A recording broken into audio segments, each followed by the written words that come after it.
జనచైతన్య వేదిక ఛానల్ శ్రోతలందరికీ మరొకసారి వారాంత సమీక్షని మీ ముందుంచడానికి ప్రయత్నిస్తాను. ఈ వారాంత సమీక్ష కార్యక్రమంలో ప్రముఖ విద్యావేత్త, బహుముఖ కార్యక్రమాల్లో గత 4 దశాబ్దాలుగా కృషి చేస్తున్న ప్రొఫెసర్ డిఆర్ సుబ్రహ్మణ్య గారు మన ముందు ఉన్నారు. వారు గుంటూరులోని టీజేపీఎస్ కళాశాల ప్రిన్సిపాల్గాను, రోటరీ క్లబ్లో వివిధ స్థాయిల్లోనూ, ఆచార్య నాగార్జున యూనివర్సిటీలో 2004 నుంచి 2016 దాకా సెనెట్ మెంబర్గా, ఎగ్జిక్యూటివ్ కమిటీ మెంబర్గా, బిల్డింగ్ కమిటీ చైర్మన్గా రకరకాల కార్యక్రమాలతో యూనివర్సిటీ అభివృద్ధిలో కీలక పాత్ర పోషించారు. వారు మన ముందున్నారు. వారికి స్వాగతం తెలియజేసుకుంటున్నాం. అంతర్జాతీయంగా అమెరికాతో భారతదేశం యొక్క సంబంధాలు, భారతదేశ ప్రధాని మోడీ గారితో ఉన్న సంబంధాలు, ఇవన్నీ చాలామంది లోతుగా అధ్యయనం చేసి ఆధారిత ఉన్న వ్యాపార లావాదేవీల ద్వారా దాని ఫలితంగా మోడీ ఎక్కువ మాట్లాడలేకపోతున్నాడు, మోడీ అమెరికా అధ్యక్షుడితో గట్టిగా అనేక విషయాలు చెప్పలేకపోతున్నాడు, మన విదేశాంగ విధానం కూడా గతంలో నెహ్రూ, ఇందిరాగాంధీ ఉన్నప్పుడు ఉన్న విధంగా ఉండలేకపోతుంది. దీనికి ప్రధాన కారణం ఆదాని యొక్క అవినీతి కార్యక్రమాలు అని భావిస్తూ ఉన్నారు. ఇటీవలనే ట్రంప్ అధ్యక్షుడు ముందుకొచ్చి ఆదాని మీద ఉన్న అవినీతి కార్యక్రమాలపై ఉన్న ఆ చట్టంలో మార్పు తీసుకురావటం ద్వారా అతన్ని ఆ అవినీతి కోరల నుండి బయటపడేయడానికి ప్రయత్నిస్తున్నాడని, ఆ విధంగా చేస్తున్న ప్రయత్నాలని అమెరికాలో ఉన్న ఒక జడ్జి, ఒక ప్రముఖమైన జడ్జి దాన్ని అడ్డగించి ఇది కరెక్ట్ కాదు, మీరెందుకు ఆయన మీద ఈ అవినీతి చర్యలని డ్రాప్ చేస్తున్నారు, డ్రాప్ చేయడానికి గల కారణాలు ఏంటి, మా ముందు ఉంచాలని చెప్పని వారు ఆదేశించడం జరిగింది. దీనిపై మీ అభిప్రాయం తెలియజేస్తుందిగా కోరుచున్నాను. ఆదాని బహుశా భారతదేశంలో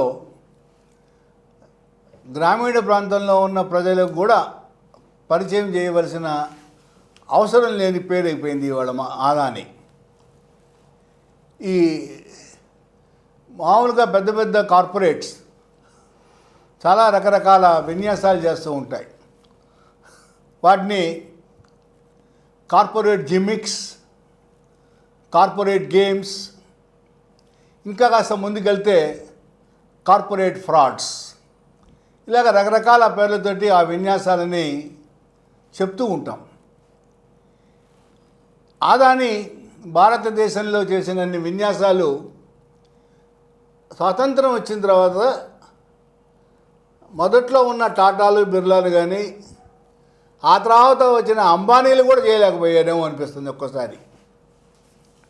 అలాగా ఇవాళ ఆయన ఏమనుకుంటే అది జరిగిపోవచ్చింది భారతదేశంలో.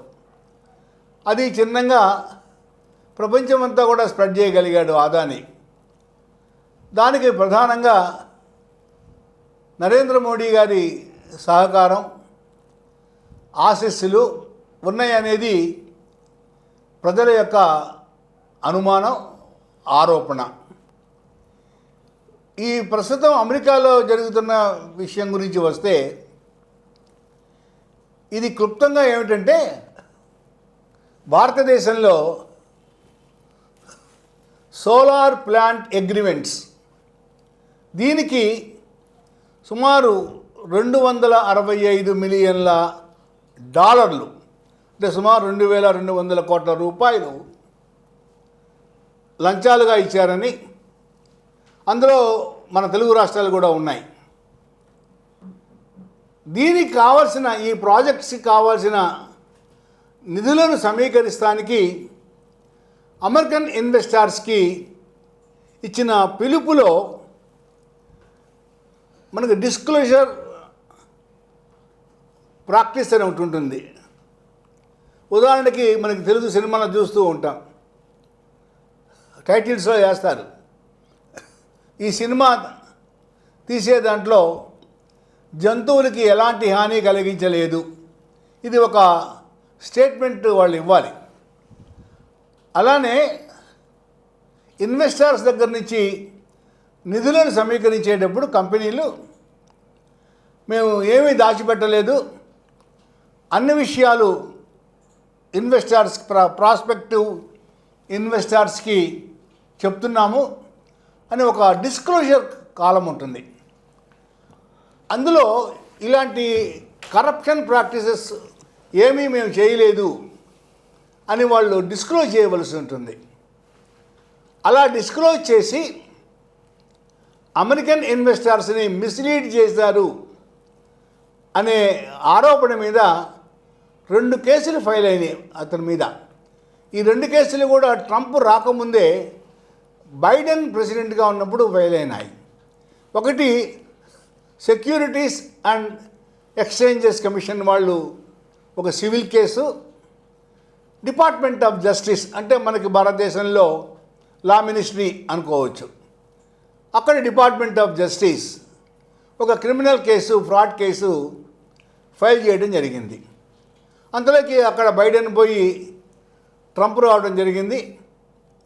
ట్రంప్ వచ్చిన తర్వాత ఈ కేసుల గురించి ట్రంప్ దగ్గర మన ప్రధాని ఆదానికి సహాయం చేయడానికి ఉదాసీన వైఖరిని అవలంబించారు అనేది చాలామంది ఆరోపిస్తున్నారు.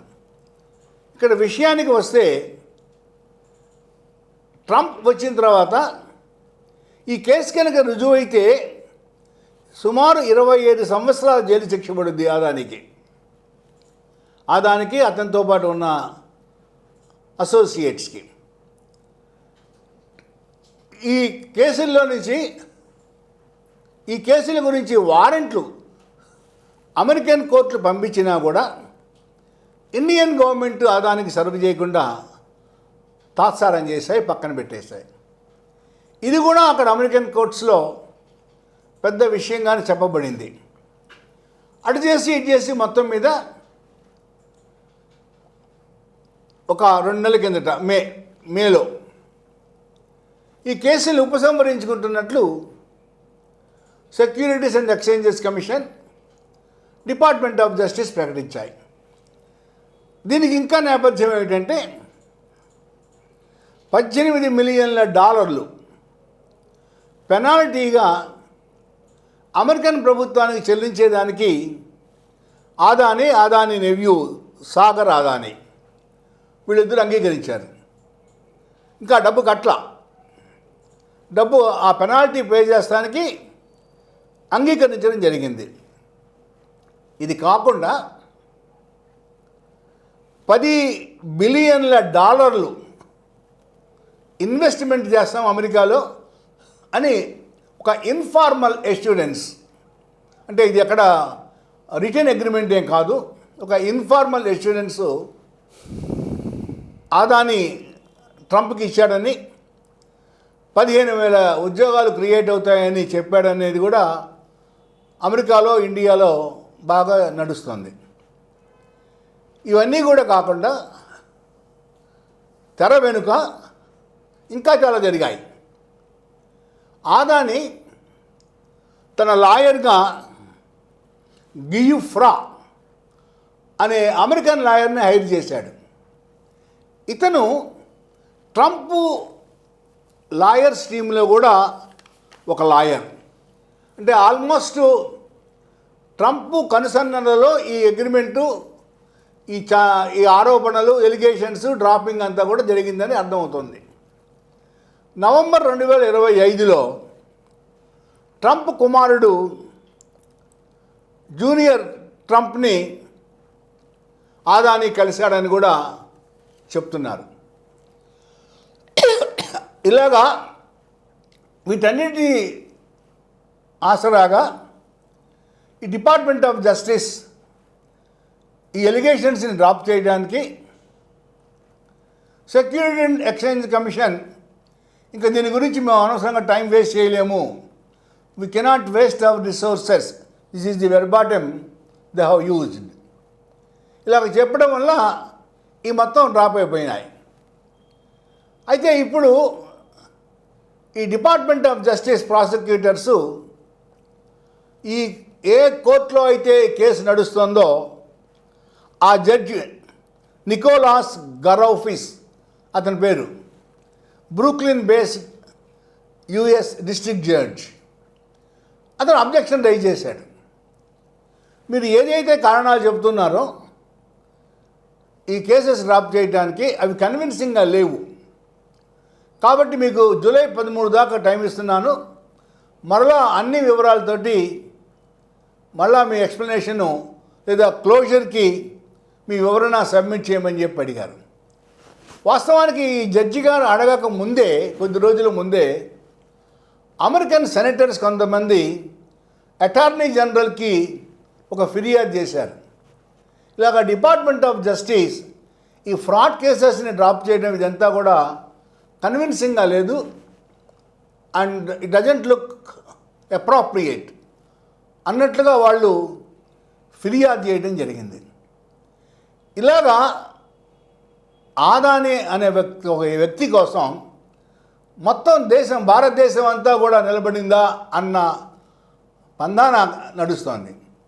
ఇది కూడా కాకుండా ఆదాని తనగా డిఫెండ్ చేసుకోవడానికి ఇచ్చిన సబ్మిషన్లో సుమారు 500 పేజీలు ఏదో ఉందట. అది ప్రిపేర్ చేసే దాంట్లో ఒక former chief justice of India కూడా అసోసియేట్ అయ్యాడని చెప్పేసి ఇండియాలో పుకార్లు ఉన్నాయి. అంటే ఎంత ఉన్నతమైన స్థాయిలో ఉన్న వ్యక్తులు కూడాను ఆదానిని ఈ కేసులో నుంచి బయటపడవేయడానికి ఎంత ఆరాటపడిపోయారో, ఎంత ఆతృతపడ్డారో మనకు అర్థమవుతుంది. వీళ్ళందరూ కేవలం ఆదాని మీద ప్రేమతోటి ఏం కాదు. ఆదాని అంటే మోడీ, మోడీ అంటే ఆదానిలాగా భారతదేశం అయిపోయింది. దాంతో ఆదానిని బయటపడవేయడానికి వీళ్ళందరూ కూడా హెల్ప్ చేశారని చెప్పి చెప్తూ ఉన్నారు. అయితే ఇక్కడ మొత్తం దేశ ప్రతిష్ట కూడా ఇన్వాల్వ్ అయి ఉన్నది. ఒక వ్యక్తి కోసం, ఒక కార్పొరేట్ జైంట్ కోసం మొత్తం దేశం కూడా తన ఇంట్రెస్ట్ని పోగొట్టుకోవాల్సిన పరిస్థితి ఏర్పడింది. ఆపరేషన్ సింధూర్ మనం చూసాం. నేనే ఆపాను పాకిస్తాన్తో యుద్ధాన్ని అని 35 సార్లు అమెరికన్ ప్రెసిడెంట్ ట్రంప్ అంటే నువ్వెక్కడ అన్నావు అని కనీసం క్వశ్చన్ చేయడానికి కూడా ప్రధాని గారు ముందుకు రాలా. ఒక్కసారి కూడాను ఆయన పేరు కూడా ప్రస్తావించకుండా ప్రధాని గారు దాటేశారు. ఎందుకు దాటేశారు అంటే ఈ ఆదాని ఫైల్స్ వల్లనే దాటేశారు అనేది ప్రజలందరి యొక్క అనుమానం, బాధ కూడాను. లక్ష్మణ్ రెడ్డి గారు చెప్పినట్లు నెహ్రూ గారి పీరియడ్లోనో, ఇందిరాగాంధీ గారి పీరియడ్లోనే కాదు, ఈవెన్ అటల్ బిహారీ వాజ్పేయి ఆయన ఎన్డీఏలో పూర్తి బలం లేకుండా కూడా ప్రధానమంత్రిగా ఉన్నా కూడా ఇందిరాగాంధీ, జవహర్లాల్ నెహ్రూ లాగానే చాలా ఇండిపెండెంట్ ఫారిన్ పాలసీని ఆయన అడాప్ట్ చేశారు. వ్యక్తుల కోసం పార్టీ ఇంట్రెస్ట్ని ఎక్కడ కాంప్రమైజ్ చేయలేదు. కానీ ఇవాళ ఈ ఆదాని కేసులో ప్రధాని కాంప్రమైజ్ అయ్యారు అనేది, కాంప్రమైజ్ చేశారు అనేది మనకు కనిపిస్తోంది. ఇది చాలా బాధాకరం. ఈ కార్పొరేట్ ఫ్రాడ్స్, కార్పొరేట్ జిమ్మిక్స్కి మొత్తం దేశం కూడా సరెండర్ అయిపోతుందని అనిపిస్తోంది. మనం చూస్తూనే ఉన్నాం. అగ్రిమెంట్స్ ఎక్కడెక్కడైతే పెద్ద పెద్ద జరుగుతూ ఉన్నాయో ప్రతి చోట కూడా ఏదో సంథింగ్ ఫిషీ జరుగుతున్నట్టు తెలిసినా కూడా ప్రజలు ఏమీ చేయలేని పరిస్థితి వచ్చేసిందా అని అనిపిస్తోంది. ఈ సమస్యపై చాలా వివరంగా తెలియజేశారు. భారత ప్రజలందరూ మీరు అన్నట్లుగా ఆదాని అంటేనే మోడీ అని, మోడీ అంటేనే ఆదాని అనే పరిస్థితికి రావడానికి ఒక బలమైన కారణం భారతదేశంలో గనులు, బొగ్గు గనులు, విమానాస్త్రాలు, నౌకాస్త్రాలు, పెద్ద పెద్ద కాంట్రాక్టర్లు, విదేశాలతో వాణిజ్య సంబంధాలు, వీటన్నిటిలో అదానీ, అంబానీ పాత్ర గణనీయంగా ఉందని ప్రజలు నమ్ముతున్నారు, ఆచరణలో చూస్తున్నారు. మరొక ముఖ్య విషయం, భారతీయ జనతా పార్టీ అధికారం రావడానికి అయోధ్య సమస్య, రామ మందిరం, బాలరాముడు గుడిని ప్రతిష్ఠించడం, బాబ్రీ మసీద్ ధ్వంసమైన తర్వాత అక్కడ నూతనంగా బాలరాముడిని రూపొందించడం, దానికి ఒక ట్రస్ట్ ఏర్పాటు చేయటం, ఆ ట్రస్టు దేశవ్యాప్తంగా విదేశాల నుంచి విరాళాలు పెద్ద ఎత్తున తీసుకురావటం, ప్రతి హిందువు ఒక ఇటుకరాయి ఇవ్వండి అని పిలిపిస్తే కొన్ని లక్షల ఇటుకరాళ్ళు, కొంతమంది అయితే వెండితో తయారు చేసినవి కూడా అందించిన పరిస్థితి. విపరీతంగా బంగారం, వెండి ఆభరణాలు ఆ ట్రస్ట్కి అందించిన పరిస్థితి చూసాం. కానీ ఇటీవల కాలంలో వారం 10 రోజుల నుంచి ఆ ట్రస్ట్లో అవినీతి చోటు చేసుకుందని, ఆ ట్రస్ట్లో కొంతమంది వందలాది కోట్ల రూపాయలు విలువ చేసే అవినీతి కార్యక్రమాల్లో నిమగ్నమయ్యారని అనేక విషయాలు బయటపడుతూ ఉన్నాయి. ఈరోజు దర్యాప్తు జరుగుతూ ఉంది. దీని మీద భారతీయ జనతా పార్టీ కానీ, విశ్వ హిందూ పరిషత్ కానీ, ఆర్ఎస్ఎస్ కానీ, అక్కడున్న ముఖ్యమంత్రి కానీ ఎవరు పెద్దగా స్పందించటం, మీడియా స్పందించటం, సోషల్ మీడియాలో ఈ వాట్సాప్ యూనివర్సిటీలో కానీ దాని గురించి చర్చ పెట్టడం, ఆ తప్పు చేసిన వాళ్ళని శిక్షించాలనేటువంటి పట్టుదలతో ముందుకెళ్ళటం కూడా మనం గమనించలేకపోతున్నాం. ఎందుకని ఈ పరిస్థితి ఉత్పన్నమవుతుంది? అదే వారు చెప్తా ఉన్నారు, భారతదేశంలో ఉన్న హిందూ ధర్మ సంస్థలన్నిటికీ, దేవాలయాలన్నింటికీ ప్రభుత్వాల యొక్క పెత్తనం ఉండకూడదు, ప్రభుత్వాల యొక్క జోక్యం ఉండకూడదు, మాకే ఒప్పచెప్పండి, మేమే చూసుకుంటామని. అంటే ఈ పరిస్థితి చూసిన తర్వాత, ఈ బాలరాముడి యొక్క ట్రస్టు నిర్వాహకం చూసిన తర్వాత ఎవరైనా వేలాది లక్షలాది కోట్ల రూపాయలు విలువ చేసే ఆదాయ అవకాశాలు వచ్చే కార్యక్రమాలని వ్యక్తులపై నిర్మించబడుతున్న ట్రస్టులకి ఇచ్చే అవకాశం ఉందా? మీరు ప్రస్తావించిన దాంట్లో 2 అంశాలు ముఖ్యంగా ఉన్నాయి. ఒకటి అయోధ్య ఇష్యూ, 2 దేవాలయాలు ప్రభుత్వ అధీనంలో ఉండాలా లేక ఇలాంటి ట్రస్టులకి అప్పచెప్పాలా. ముందు అయోధ్య విషయం కనుక తీసుకుంటే, ఇది మనందరికీ తెలుసు, సుమారు 30-35 సంవత్సరాలు ఆర్ఎస్ఎస్, విశ్వ హిందూ పరిషత్, భారతీయ జనతా పార్టీ అయోధ్యలో ఈ రామ జన్మభూమి మీద పెద్ద ఎత్తున ఉద్యమాలు, ఆందోళనలు చేశారు. చివరికి రాజ్యాంగ విరుద్ధంగా బాబ్రీ మసీదుని డిమాలిష్ కూడా చేశారు. లక్షల మంది కరసేవకులు పాల్గొని దాన్ని డిమాలిష్ చేసి చివరికి కోర్టులో ఒక సెటిల్మెంట్ లాంటి తీర్పుని తెచ్చుకోగలిగారు. వాస్తవానికి ఇప్పుడు అక్కడ అయోధ్యలో రామమందిర నిర్మాణానికి బాబ్రీ మసీదుని డిమాలిష్ చేయడం వల్ల సాధ్యం కాల, సుప్రీంకోర్టు ఇచ్చిన జడ్జిమెంట్ వల్ల సాధ్యమైంది.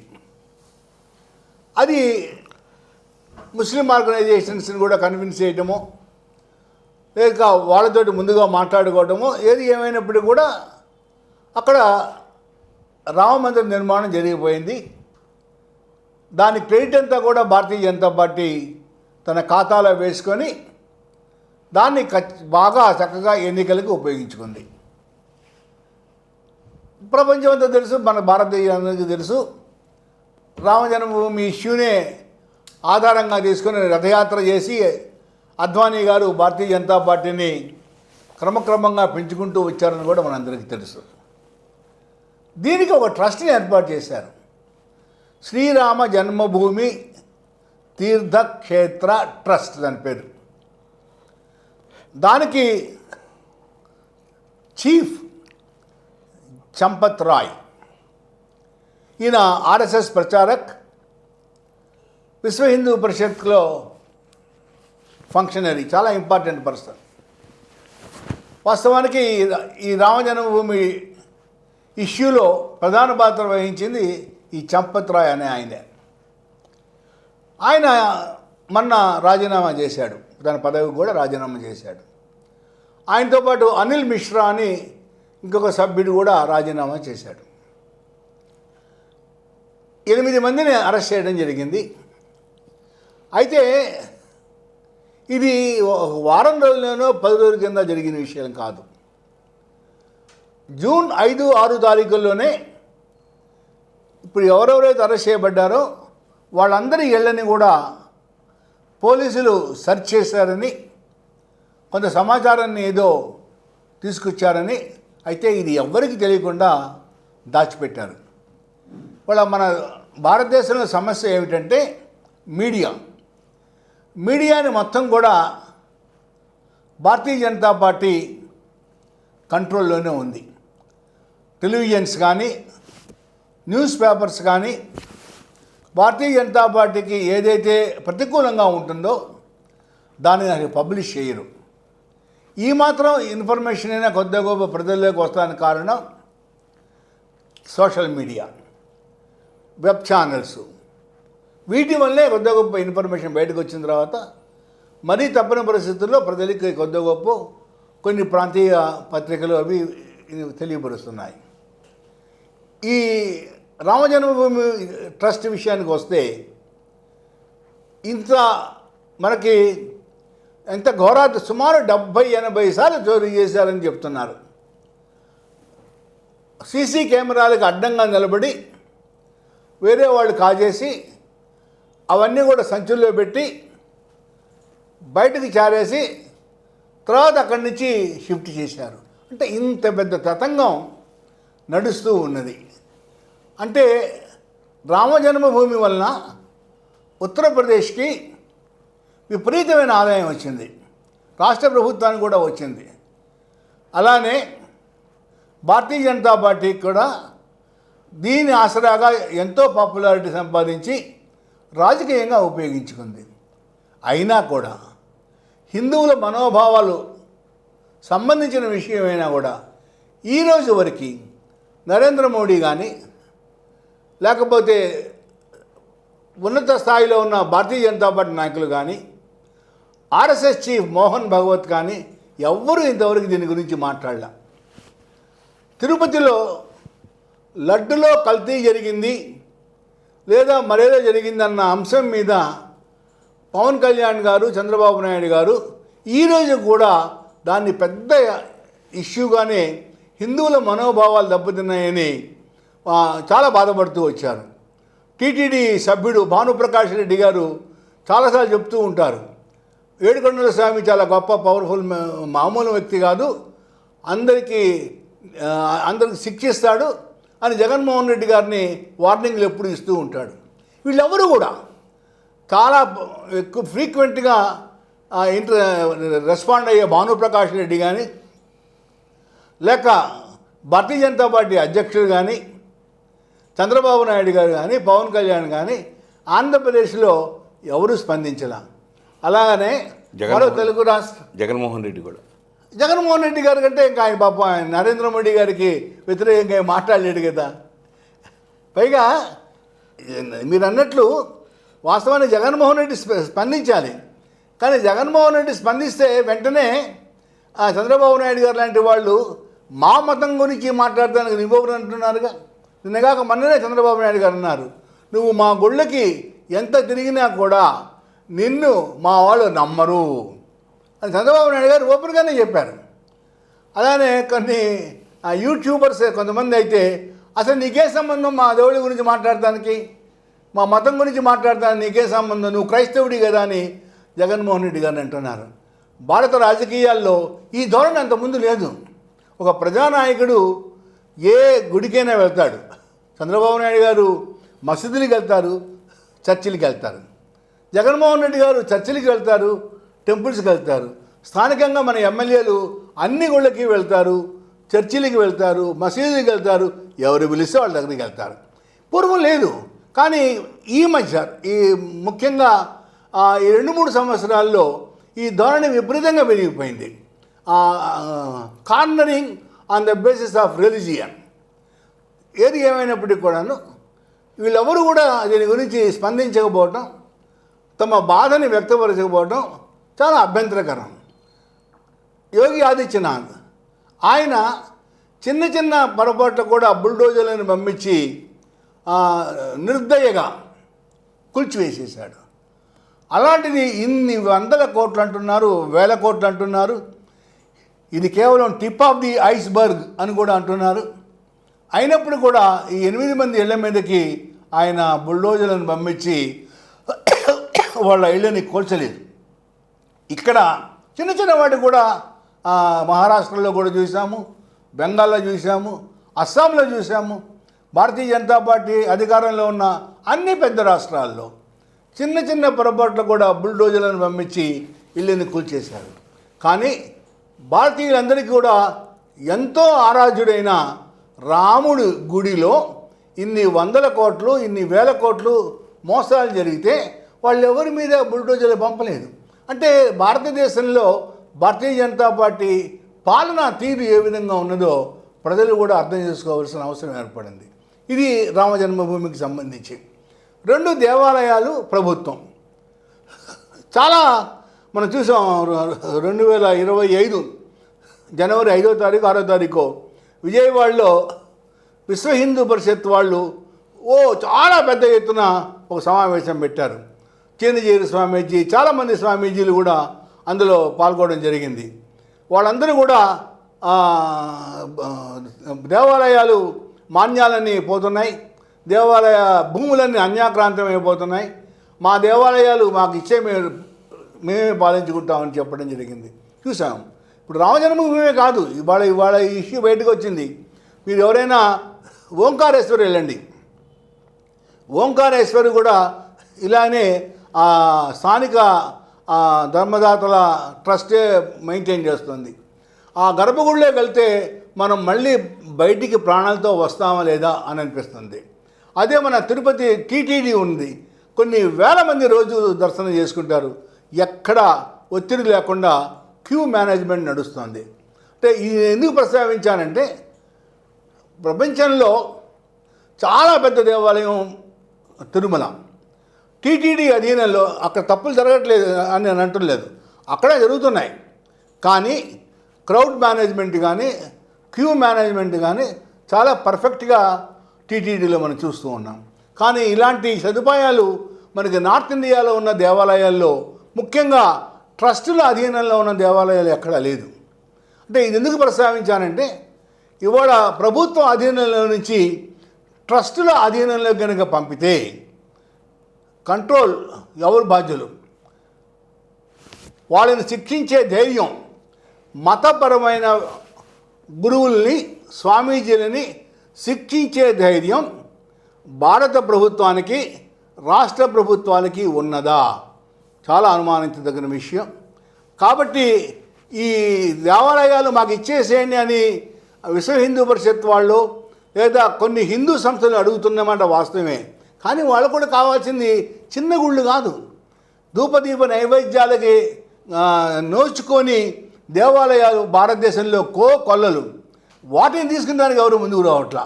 వాళ్ళు ఎంతసేపటికి సింహాచలం, శ్రీశైలం, ద్వారకా తిరుమల, తిరుపతి, ఎక్కడైతే లక్షల కోట్లు, వేల కోట్లు ఆస్తులు ఉన్నాయో అక్కడ పీఠం వేసుకొని దాన్ని అడ్డం పెట్టుకొని వాళ్ళ ఇమేజ్ని పెంచుకోవటము, దానిని రాజకీయంగా ఉపయోగించుకోవటము, లేదా కొందరైతే అవినీతికి పాల్పడటానికి ఉపయోగపడతాయని చెప్పి ఆశిస్తున్నారు.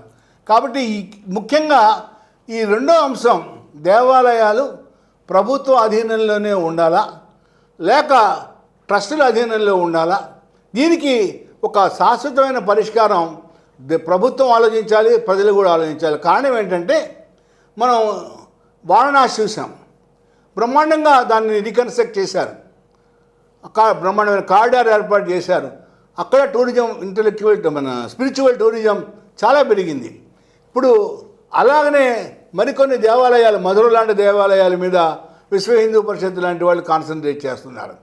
ఇవి కేవలం చివరికి అటు చేసి ఇటు చేసి కొంతమంది వ్యక్తుల చేతుల్లోకి ఈ దేవాలయాలు కనుక పోతే ఎలా ఉంటుందంటే, ఒకనాడు రాజుల సొమ్ము రాళ్ల పాలైతే ఈనాడు భక్తుల సొమ్ము భక్తి దొంగల పాలు అయ్యే పరిస్థితి ఉంది. కాబట్టి దీని గురించి ప్రజల్లో కూడా చర్చ రావాలి, ప్రభుత్వం కూడా చాలా నిశ్చితంగా ఆలోచించాలని నేను భావిస్తూ ఉన్నాను.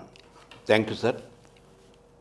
ఆంధ్రప్రదేశ్ వ్యవసాయ రాష్ట్రం, కృష్ణ, గోదావరి, పెన్నా రకరకాల నదులున్న రాష్ట్రం. ఇప్పటికీ 50% పైగా ప్రజలు వ్యవసాయ రంగంపై ఆధారపడి ఉన్న పరిస్థితి. గత 40 సంవత్సరాల నుంచి ఒక్క ప్రాజెక్టు కూడా ఆంధ్రప్రదేశ్లో పూర్తి కాలేదు.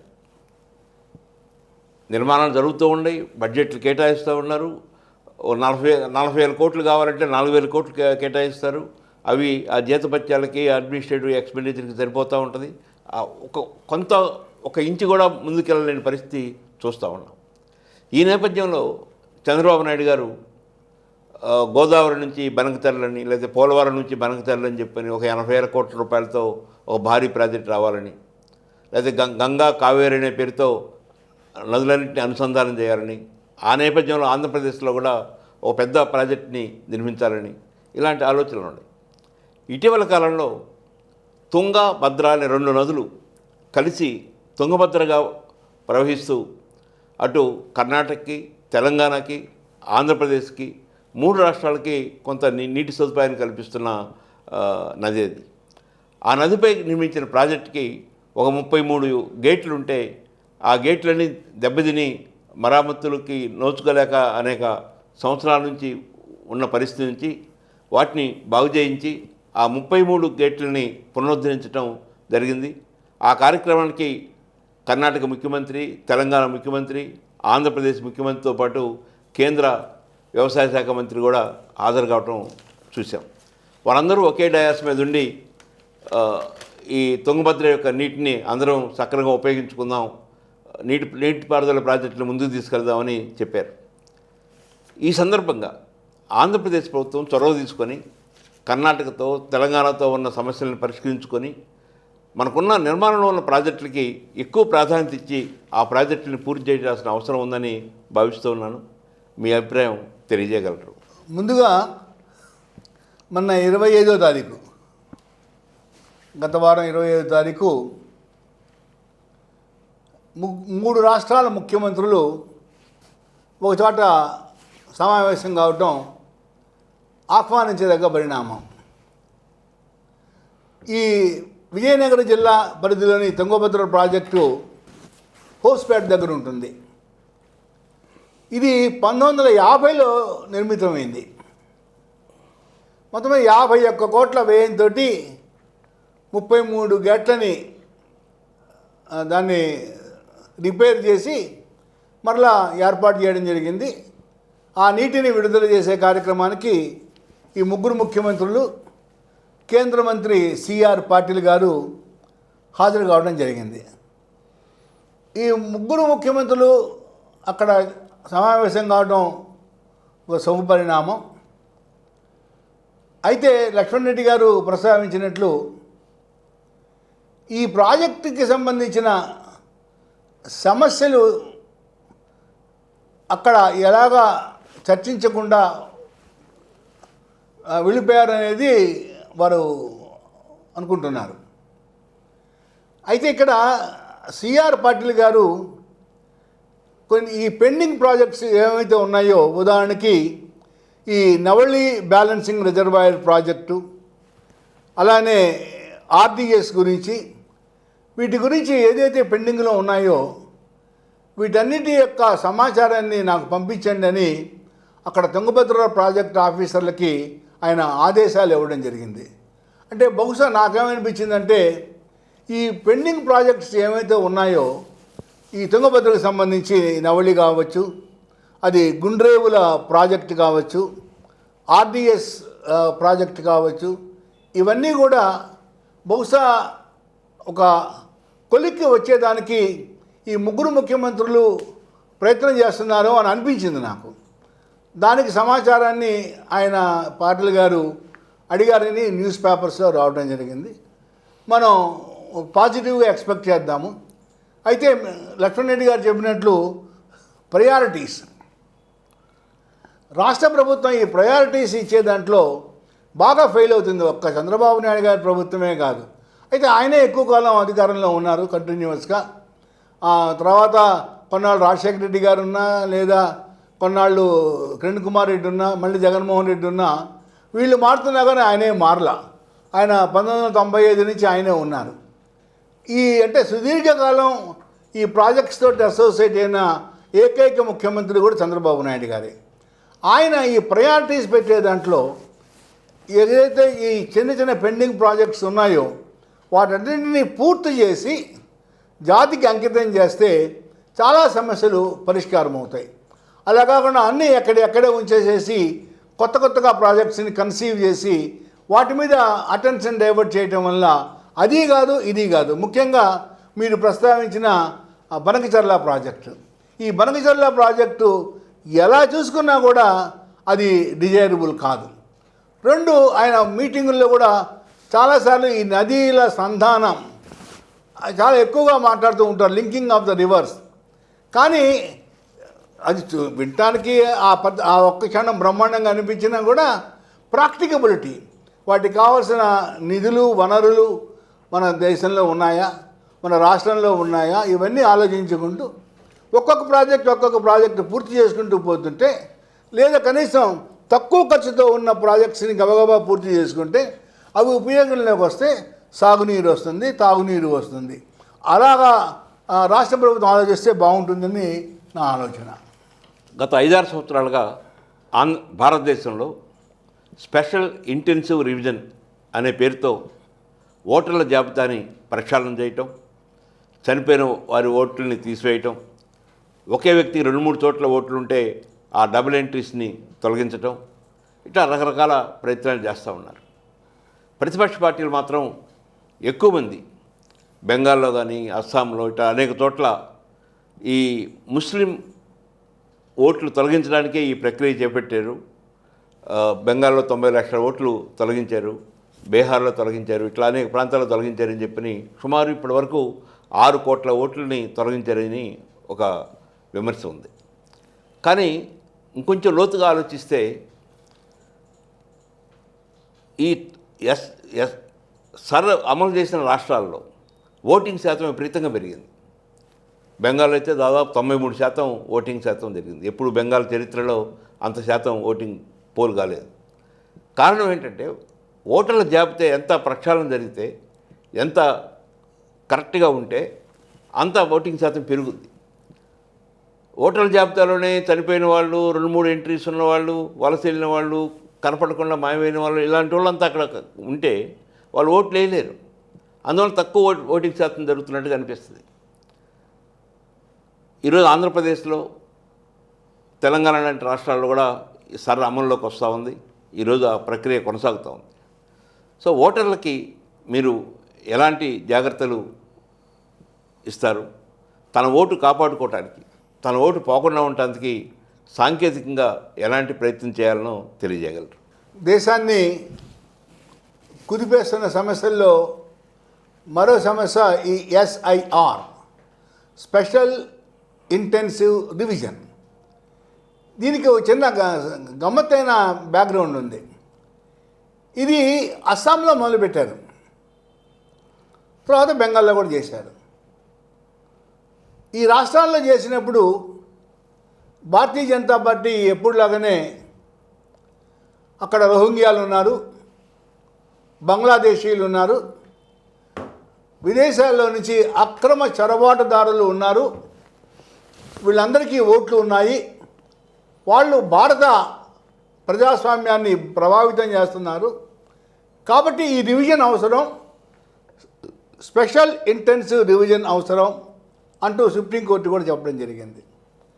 అప్పుడు సుప్రీంకోర్టు ఇది దేశం మొత్తం కూడా ఎక్స్టెండ్ చేయబోతున్నారా అని అడిగింది. మరి ఏమనుకున్నారు ఏమో భారత ప్రభుత్వం, మేము చేస్తామన్నారు. చేస్తామని స్టేట్మెంట్ ఇచ్చిన తర్వాత, కమిట్మెంట్ ఇచ్చిన తర్వాత వెనక్కిపోలేరు కాబట్టి దేశమంతా ఎక్స్టెండ్ చేశారు. ఇవాళ ఈ స్పెషల్ ఇంటెన్సివ్ రివిజన్ ప్రతి ఎన్నికల ముందు రివిజన్ ఉంటుంది. అంటే ఓటు తీసేయటాలు, కొత్త ఓటు చేర్చుకోవటాలు సాధారణంగా జరిగే ప్రక్రియ అది. కాకపోతే ఈ స్పెషల్ ఇంటెన్సివ్ రివిజన్ అనే ప్రక్రియ అస్సాంలో మొదలుపెట్టి దాన్ని ఇతర రాష్ట్రాల్లో ఇప్పుడు ఇంప్లిమెంట్ చేస్తున్నారు. ఇక్కడ సమస్య ఏమిటి, ఎందుకు భయపడుతున్నారు? ఇప్పుడే నేను పేపర్లో చదివాను. మున్సిపల్ కమిషనర్ గారు సుమారు 90% మందికి ఎన్యూమరేషన్ ఫామ్స్ ఇచ్చాము అని చెప్తున్నారు. నా దగ్గరికి ఎవరు రాలేదు, మరి మీకు ఏమైనా ఇచ్చారో నాకు తెలియదు. ఇలాగా స్టేట్మెంట్ అయితే ఇస్తున్నారు.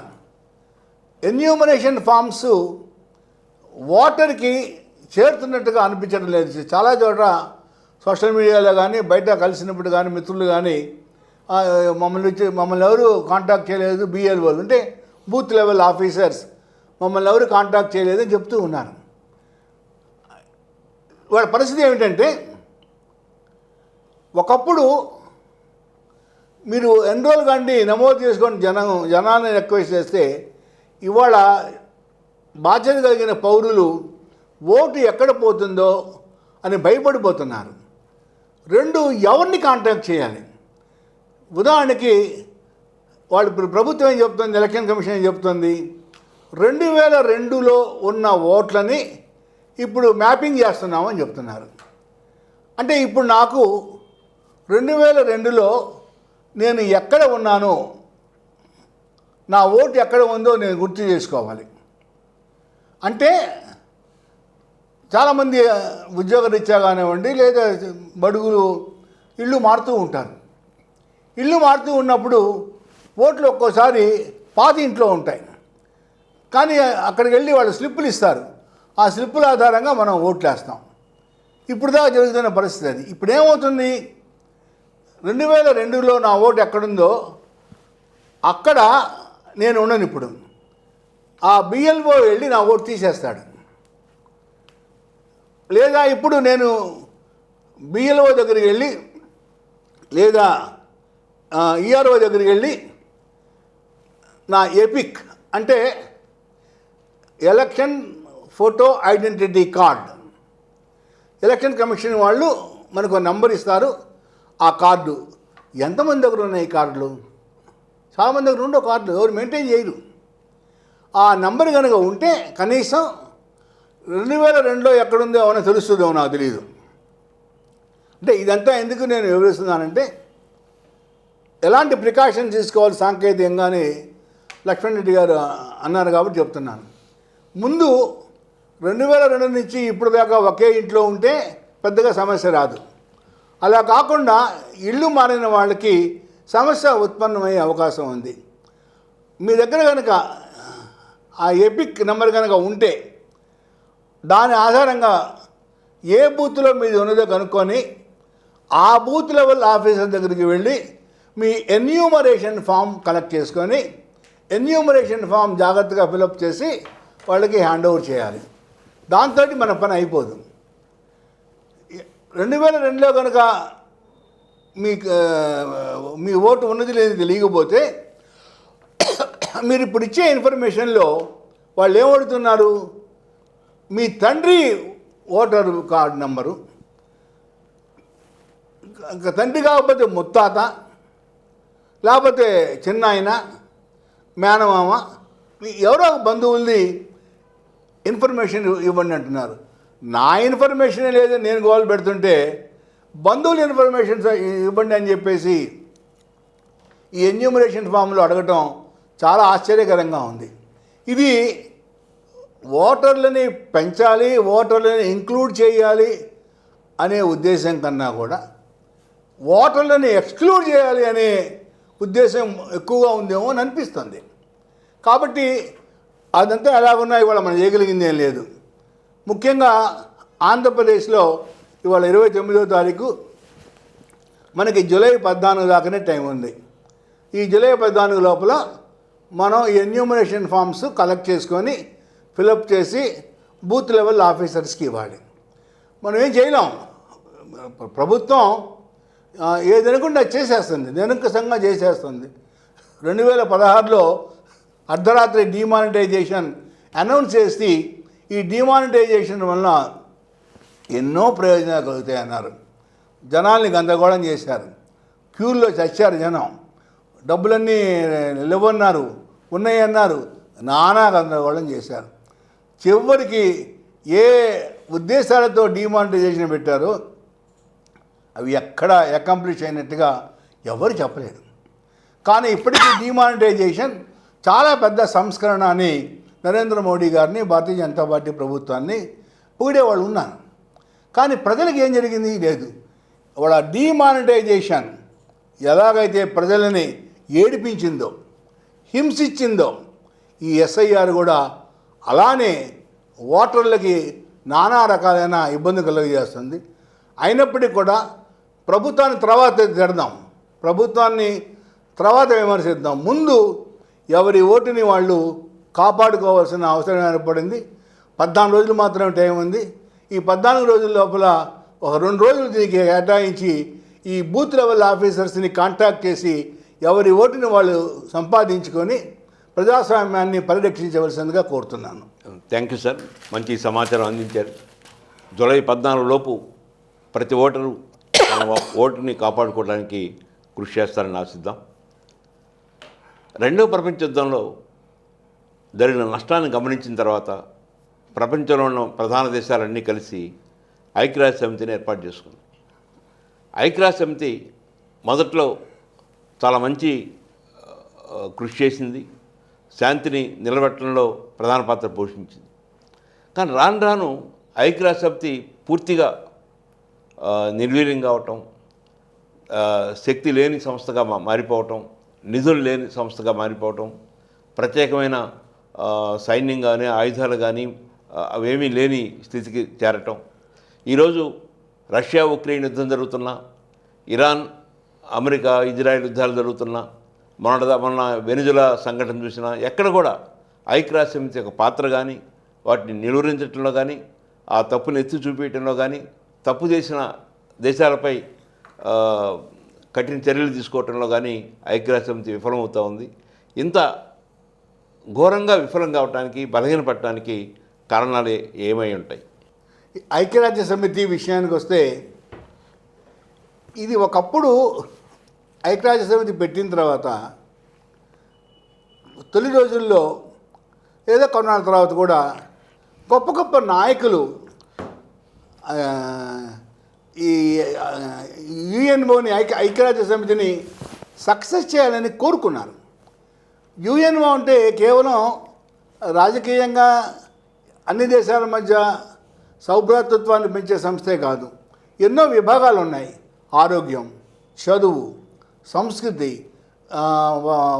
లేబర్ ఆర్గనైజేషన్, ఐఎల్ఓలు, ఇలాంటి ఎన్నో విభాగాల ద్వారా ప్రపంచాన్ని యొక్క సౌభాగ్యాన్ని పెంచడానికి ఐక్యరాజ్య సమితి కృషి చేస్తూ వచ్చింది.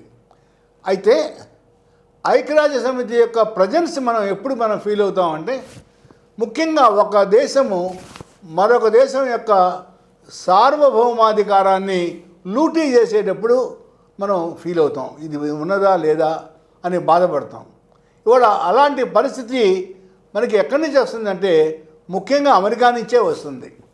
అమెరికా తన ఆధిపత్యాన్ని చూపించుకోవడానికి ప్రతి చోట ఏలు పెట్టడం, ఆ ఏలు పెట్టి దాని ఆధిపత్యాన్ని చూపించడానికి యుద్ధాలు చేయటం, ఇది ఒకవైపు అయితే, మరొక వైపు వాళ్ళ ఆయుధాల వ్యాపారానికి ఈ యుద్ధాలను కూడా ఉపయోగించుకునేంత నైత్యానికి అమెరికా పాల్పడటమే ప్రధానమైన కారణం. మనం ఐక్యరాజ్య సమితి మొదట్లో ఉన్న అమెరికన్ ప్రెసిడెంట్స్ తర్వాత వాళ్ళలో కూడా డెల్యూషన్ వచ్చింది, రాబట్టే ఇలాంటి పరిస్థితి ఏర్పడింది. దీనికేమి తీసుకోనట్టుగా రష్యా ఇప్పుడు ఉక్రెయిన్ మీద యుద్ధం 3 ఏళ్ల నుంచి పైన జరుగుతూనే ఉన్నది. వెనుజులా ప్రెసిడెంట్ని తీసుకొని పోతే దిక్కులేదు, ఎవరికి చెప్పాలి? ఆ పరిస్థితి అయిపోయింది. ఇంకా ఐక్యరాజ్య సమితి అనే సంస్థ కేవలం మనం చదువుకోవడానికి తప్పితే దానివల్ల ఎలాంటి ప్రయోజనం ఉంటుందని నేనైతే అనుకోవటం లేదు. ఐక్యరాజ్య సమితి వదిలిపెట్టేసేసి ఏ దేశం రక్షణ ఆ దేశాన్ని కాపాడుకోవాలి, లేదా కొన్ని దేశాల కూటమిలుగా ఏర్పడి వాళ్ళని వాళ్ళు కాపాడుకోవాలి. బహుశా ఇదే జరగవచ్చు. ముందు ఇక ఏం జరుగుతుందంటే, కొన్ని దేశాలు మిత్రదేశాలుగా ఫార్మ్ అయ్యి ఒకరికి రక్షణ అవసరం వస్తే మిగిలిన వాళ్ళు కూడా వాళ్ళకి కాపాడటానికి ఉపయోగపడే విధంగా ఇలాంటి కూటమిలు ఏర్పడతాయో నేను అనుకుంటున్నాను. మరి ఐక్యరాజ్య సమితి రక్షణ లేనప్పుడు ఇలాంటి కూటములుగా ఫామ్ కావటమే బెటర్ ఏమో నేను అనుకుంటున్నాను. Thank you sir. మన రూపాయి విపరీతంగా పతనం అవుతున్న పరిస్థితిని చూస్తూ ఉన్నాం. స్వాతంత్రానికి ముందు దాదాపు $1 ₹1 సమానంగా ఉండేది. స్వాతంత్రం వచ్చిన రోజుల్లో $1కి ₹3.30 ఉండే పరిస్థితి ఉండేది. కానీ రాను రాను ₹3.30 ఈరోజు దాదాపు ₹95కి తగ్గిపోవటం. ఇలా తగ్గటం వలన ప్రపంచవ్యాప్తంగా భారతదేశం యొక్క ఆర్థిక స్థితి దెబ్బతినటం, ప్రజల కొనుగోలు శక్తి పడిపోవటం, ఇలాంటి అనేక సమస్యలు ఉత్పన్నమవుతూ ఉంటాయి. మోడీ అధికారంలో రాకముందు 2014లో $1కి ₹60 ఉండేది.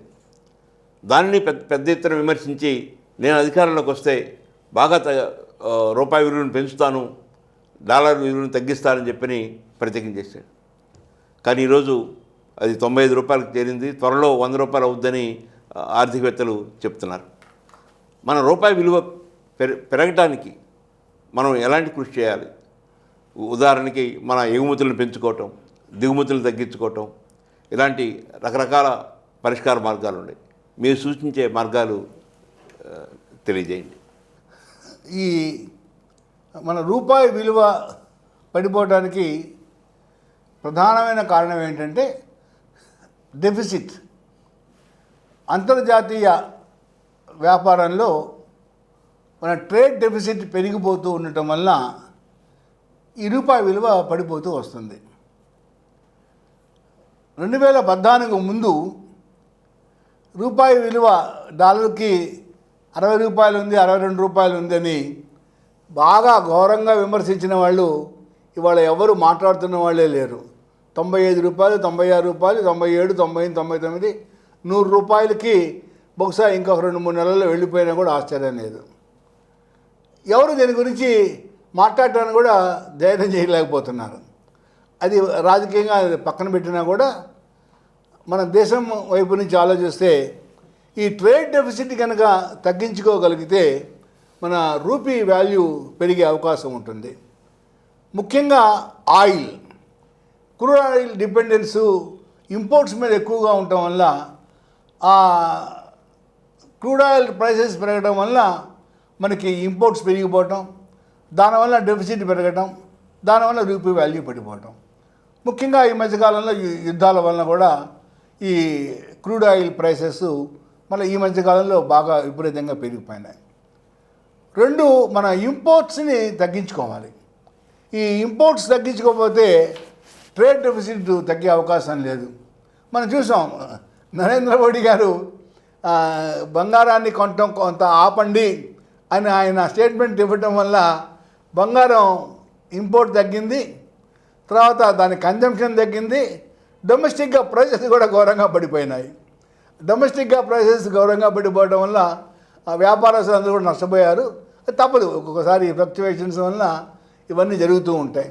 అయితే ముఖ్యంగా మనకి ఏంటంటే ఫారిన్ గూడ్స్ ఇంపోర్ట్ని మనం తగ్గించుకోవాల్సిన అవసరం చాలా ఉంది. అవి ఎలక్ట్రానిక్ గూడ్స్ కావచ్చు, గోల్డ్ కావచ్చు, ఆయిల్ కావచ్చు, ఏదైనా సరే ఇవన్నీ తగ్గించుకోవాలి. దాన్ని తగ్గించుకోవాలి అంటే డొమెస్టిక్గా కూడా ప్రొడక్షన్ పెరగాలి, మ్యానుఫ్యాక్చరింగ్ యాక్టివిటీ పెరగాలి. కానీ అడ్వర్టైజ్మెంట్లు ఇచ్చుకోవడానికి, ప్రకటనలు చేసుకోవడానికి, స్లోగన్లు ఇచ్చుకోవడానికి బ్రహ్మాండంగా ఉంది. కానీ మ్యానుఫ్యాక్చరింగ్ యాక్టివిటీ బాగా డెవలప్ అవుతున్న పరిస్థితులు అయితే మనకి లేవు. ఎక్కువ కాన్సన్ట్రేషను సర్వీస్ సెక్టర్ మీదనే పోతుంది. ఇది అగ్రికల్చర్ మీద, మ్యానుఫ్యాక్చరింగ్ సెక్టర్ మీద మనం దాని మీద అటెన్షన్ కనుక ఎక్కువగా పెంచకపోతే ఈ ఇంపోర్ట్స్ని తగ్గించుకోవడానికి అవకాశం ఉండదు. ఎక్స్పోర్ట్స్ని కూడా మనం పెంచుకోవాలంటే క్వాలిటీ ఆఫ్ ప్రొడక్షన్ పెరగాలి.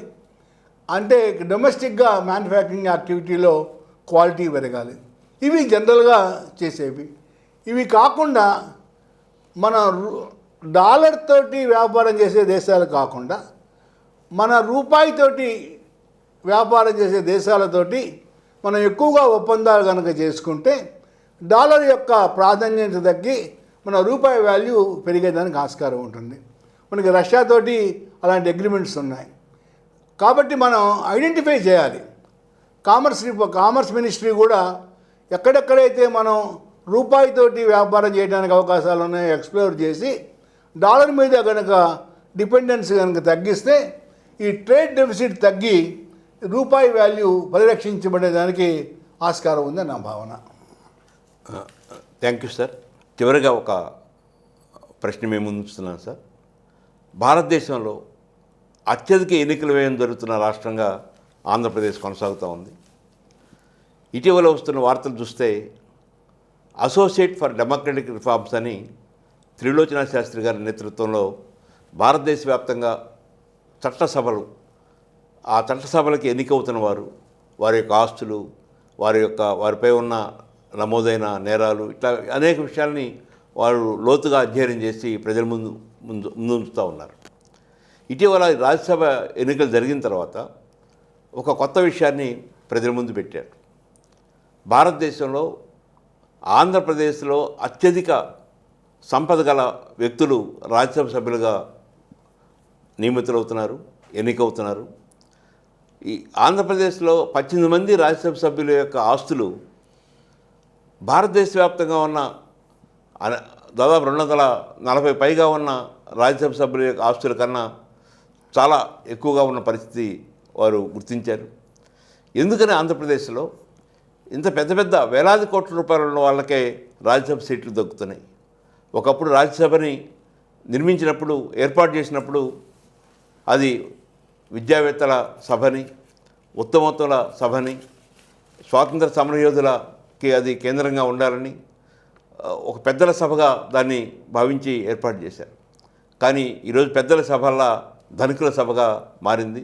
దానికి ప్రధాన పాత్ర ఆంధ్రప్రదేశ్ పోషిస్తుంది. దీన్ని ఎలా మనం అధిగమించాలి? మంచి వ్యక్తుల్ని రాజ్యసభకు పంపడానికి ఆంధ్రప్రదేశ్లో ఇక్కడున్న ఓటర్లు, ఇక్కడున్న ప్రజలు ఎలాంటి కృషి చేయాలి? ఈ ప్రశ్నలో కూడా 2 అంశాలు ఉన్నాయి. ఒకటి, రాజ్యసభ సభ్యులు ఎక్కువ మంది డబ్బున్న వాళ్ళే నామినేట్ అవుతున్నారు. మరొకటి, రాజ్యసభలో చర్చించగలిగిన శక్తి ఉన్నవాళ్ళు ఉండాలి. కానీ అలాంటి వాళ్ళకన్నా కూడా మౌనస్వాములే ఎక్కువైపోతున్నారు రాజ్యసభలో. అంటే అసలు రాజ్యసభకి వెళ్లకుండా కూడా హాయిగా ఇంట్లో కూర్చొని అలవెన్సెస్ రాజేస్తున్న వాళ్ళు కూడా చాలామంది ఉన్నారు. అది రెండో అంశం. మొదటి అంశం, డబ్బున్న వాళ్ళు రాజ్యసభకి కనుక ఆలోచిస్తే ఈ 18 మంది తెలంగాణ నుంచి, ఆంధ్రప్రదేశ్ నుంచి రాజ్యసభ సభ్యులుగా ఉన్నారు. అసోసియేషన్ ఫర్ డెమోక్రటిక్ రిఫార్మ్స్ 226 మంది సిట్టింగ్ ఎంపీల యొక్క అఫిడవిట్స్ వాళ్ళను అధ్యయనం చేయడం జరిగింది. అందులో 40%, అంటే సుమారు 26,000 కోట్ల రూపాయల ఆస్తులు ఆంధ్రప్రదేశ్, తెలంగాణ నుంచే ఉన్నాయి. అంటే భారతదేశంలో అందరి రాజ్యసభ సభ్యుల ఆస్తులో 40% కేవలం 2 రాష్ట్రాల నుంచే ఉన్నాయి, ఆంధ్రప్రదేశ్, తెలంగాణ. తెలంగాణ నుంచి 7 సభ్యులుంటే ఆ 7 8,310 కోట్ల రూపాయలు వాళ్ళ ఆస్తి. ఆంధ్రప్రదేశ్ నుంచి 11 మంది ఉంటే 1949 కోట్లు ఎంతో వాళ్ళ ఆస్తి అని చెప్తున్నారు. అయితే ఇక్కడ చిన్న లెక్క ఏంటంటే, తెలంగాణ నుంచి 7 ఉన్నారు.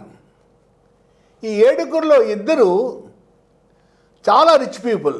ఒకటి బండి పార్థసారథి రెడ్డి గారు, ఆయన ఒక్కడి ఆస్తే 5,300 కోట్లు. ఆయన తర్వాత రెండో ప్లేస్లో కాంగ్రెస్ పార్టీ నుంచి అభిషేక్ మను సింఘవి ఈ మధ్యనే నామినేట్ అయ్యారు. ఆయన ఆస్తి 2,558 కోట్లు. వీళ్ళిద్దరితో కలిపితేనే 7,500 కోట్లు అయిపోయింది. మిగతా వాళ్ళకి 50 కోట్లు, 70 కోట్లు, 100 కోట్లు ఉన్నా కూడా అదంతా కలిపితే మొత్తం అంతా వాళ్ళిద్దరిదే.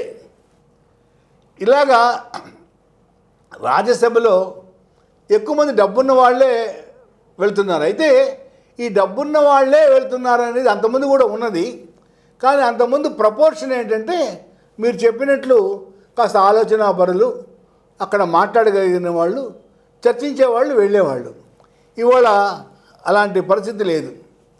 మొత్తం భారతదేశంలో మొదటి ప్లేస్లో బండి పార్థసారథి రెడ్డి ఉంటే రెండో ప్లేస్లో భారతీయ జనతా పార్టీ సభ్యుడు రాజేంద్ర గెహ్లాట్ గుప్తా. ఆయన ఆస్తి 55,053 కోట్లు. మూడో ప్లేస్లో కాంగ్రెస్ రాజ్యసభ సభ్యుడు అభిషేక్ మను సింఘవి తెలంగాణ నుంచి. ఇలాగా ఈ 3 ప్లేసెస్లో దేశం మొత్తం మీద వీళ్ళు ఉన్నారు. మన ఆంధ్రప్రదేశ్ తెలంగాణకి వస్తే డబ్బున్న వాళ్ళు ఎక్కువ మంది ఉన్నారు. 18 మందిలో ఎక్కువ మంది వాళ్ళే. డబ్బు తక్కువ ఉన్న వాళ్ళు ఎవరయ్యా అంటే ఈ మధ్య నామినేట్ అయిన భారతీయ జనతా పార్టీ నుంచి పాకా వెంకట సత్యనారాయణ గారు, చాలా సాధారణమైన వ్యక్తి. ఆయన్ని రాజ్యసభ సభ్యుడిగా నామినేట్ చేశారు. ఆయన డబ్బున్నవాడు కాదు. అలానే కృష్ణయ్య, ఆర్ కృష్ణయ్య, ముందు జగన్మోహన్ రెడ్డి గారు నామినేట్ చేశారు, తర్వాత రాజీనామా చేయించారు, మరలా భారతీయ జనతా పార్టీ నుంచి నామినేట్ అయ్యారు. ఆయన డబ్బున్న ఆయనేం కాదు. అంటే మన ఆంధ్రప్రదేశ్లో 11 మంది రాజ్యసభ సభ్యులు ఉంటే వీళ్ళలో ఈ ఇద్దరే డబ్బు లేని వాళ్ళుగా కనిపిస్తున్నారు. మిగతా 9 మంది కూడా మిలియనైర్సే, ధనస్వాములు. అలానే తెలంగాణలో 7 కూడా అలానే డబ్బున్న వాళ్ళు. ఏదైనా కొద్ది గొప్ప తక్కువ డబ్బు ఉంటే ఒక రేణుకా చౌదరికే తక్కువ ఉండాలి తెలంగాణ నుంచి. అంటే ఈ 18 మంది కూడా డబ్బున్న వాళ్ళే నామినేట్ అవుతున్నారు. అంటే డబ్బున్న వాళ్ళు ఎందుకు నామినేట్ అవుతున్నారంటే రాజకీయ పార్టీలకి డబ్బు కావాలి, పార్టీలను నడపడానికి డబ్బు కావాలి, ఎలక్షన్లు నడపడానికి డబ్బు కావాలి. అందువల్ల డబ్బున్న వాళ్ళనే నామినేట్ చేయటం మనం చూస్తూ ఉన్నాం. ఒకప్పుడు డబ్బు లేని వాళ్ళు కూడా నామినేట్ అయ్యారు మన రాష్ట్రం నుంచి. For example C Ramachandraiah, JD శీలం, యలమంచిలి శివాజీ, దామోదరం సంజీవయ్య గారు, నార్ల వెంకటేశ్వరరావు గారు కూడా 2 సార్లు నామినేట్ అయ్యారు రాజ్యసభకి. ఇలాగ ఎంతోమంది చదువుకున్న వాళ్ళు, ఆలోచనాపరులు, డబ్బు లేని వాళ్ళు కూడా నామినేట్ అయ్యారు. ఇప్పుడు కూడా అవుతూనే ఉన్నారు. ఇప్పుడు పాకా సత్యనారాయణ గారు భారతీయ జనతా పార్టీ నుంచి నామినేట్ అయ్యారు. ఆర్ కృష్ణయ్య పార్టీలు మారినా ఆయనేమి డబ్బున్నవాడేం కాదు. డబ్బు లేని వాళ్ళు అక్కడ ఇక్కడ ఇప్పటికి కూడా అవుతున్నారు. కానీ ఎంతమంది వీళ్ళు రాజ్యసభలో మాట్లాడుతున్నారు, ఇది మీరు రైజ్ చేసిన రెండో విషయం. ఇది చాలా ఇంపార్టెంట్. డబ్బున్నవాడా డబ్బు లేనివాడా అనేది పక్కన పెట్టేసి రాజ్యసభ చర్చల్లో ఏదైనా వీళ్ళు కాంట్రిబ్యూట్ చేస్తున్నారా, లేక కేవలం మౌనస్వాములుగా కూర్చొని ఆ సిట్టింగ్ అలవెన్సులు తీసుకొని బయటకు వచ్చి ఆ రాజ్యసభ సభ్యత్వాన్ని వాళ్ళ వ్యాపారాలకో వాళ్ళ పలుకుబడికో ఉపయోగించుకుంటున్నారా అనేది ఇంపార్టెంట్. రాజ్యసభ సభ్యులు చర్చల్లో పాల్గొని చర్చల యొక్క క్వాలిటీని ఇంప్రూవ్ చేసి మంచి మంచి చట్టాలను తెచ్చే విధంగా ప్రభుత్వానికి సాయపడాలి. అలా కానప్పుడు ప్రయోజనం ఏముంది? మనం చూసాం, ఫార్మర్ చీఫ్ జస్టిస్ని రాజ్యసభకు నామినేట్ చేస్తే నాకు తీరుకున్నప్పుడు వెళ్తాను అన్నాడు ఆయన. మరి ఇలాంటి వాళ్ళు నామినేట్ అయ్యి వాళ్ళు ఏం చేస్తారు? వాళ్ళ వల్ల దేశానికి ఏంటి ప్రయోజనం? ఒక్కొక్కరికి లక్షల రూపాయల జీతాలు ఇచ్చి, అలవెన్సులు ఇచ్చి, వాళ్ళకి ఎన్నో సదుపాయాలు క్రియేట్ చేస్తే వాళ్ళకి ఏమి కాంట్రిబ్యూట్ చేస్తున్నారు అనేది ఇంపార్టెంట్. అలానే కళాకారులు, ఎంతోమంది కళాకారులు, స్పోర్ట్స్ పీపుల్, వీళ్ళందరూ నామినేట్ అవుతున్నారు. నామినేట్ అయ్యి వాళ్ళు అసలు అజెండానే ఓపెన్ చేయరు, చర్చల్లో పాల్గొనరు. అలాంటి వాళ్ళు ఉండటం వల్ల ప్రయోజనం ఏమి ఉండదు. రాజకీయ పార్టీలు కూడా వాళ్ళు నామినేట్ చేసే వ్యక్తులు దేశానికి ఉపయోగపడే విధంగా, డబ్బున్నా డబ్బు లేకపోయినా అది వేరే విషయం. కొన్ని సందర్భాల్లో రాజకీయ పార్టీలు డబ్బు లేని వాళ్ళని సెలెక్ట్ చేసినా కూడా అక్కడ ఎమ్మెల్యేలు ఎక్స్పెక్ట్ చేస్తే వాళ్ళకి తలా కాస్త రాజకీయ పార్టీలు ఇచ్చిన సందర్భాలు ఉన్నాయి.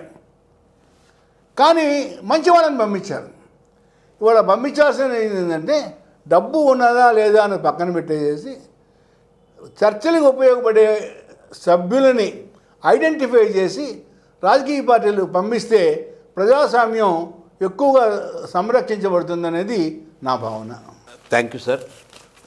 అనేక విషయాలని చాలా లోతుగా అధ్యయనం చేసి మీకున్న అపారమైన అనుభవంతో శ్రోతలకి అందించారు.